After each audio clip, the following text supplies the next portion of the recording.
మన ప్రియతమ నాయకుడు నారా చంద్రబాబు నాయుడు గారు ఎన్టీఆర్ ఆశయాలను, ఆదర్శాలను, సిద్ధాంతాలను ముందుకు తీసుకెళ్తూనే పరిపాలనలో, సంక్షేమంలో కానీ, అభివృద్ధిలో కానీ ఆయన తీసుకొచ్చిన సంస్కరణలు ఈ దేశంలో మరెవ్వరూ తీసుకురాలేదనడానికి సందేహమే లేదు. చంద్రబాబు నాయుడు గారంటే క్రమశిక్షణ, పట్టుదల, అంకుటిత దీక్ష, నేర్పు, ఓర్పు కలిగిన నాయకుడిగా ప్రపంచ దేశాలు అవసరాలను, సంక్షోభాలను అవకాశాలుగా మార్చి విజనరీ లీడర్ గా ప్రపంచమంతా ఈ రోజు కీర్తిస్తుంది. అందుకే రాష్ట్ర అభివృద్ధి అనగానే ఎవరి పేరు గుర్తొస్తుంది?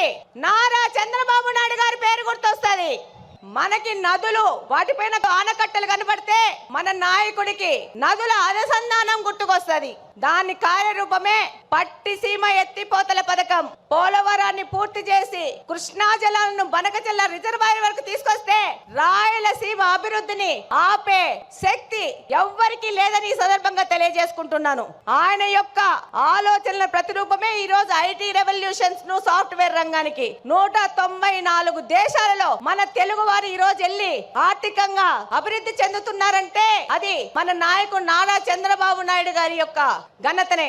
రాయలసీమ లాంటి కరువు ప్రాంతంలో సాఫ్ట్వేర్ ఐటీ రంగాలను తీసుకొచ్చి ఎంతో మంది రైతుల పిల్లలు ఇంజనీర్లై ప్రపంచ దేశాలకెళ్ళి ఇక్కడ ఫ్యాక్షనిజం ముగిసిపోయిందంటే దానికి కారణం మన నారా చంద్రబాబు నాయుడు గారు.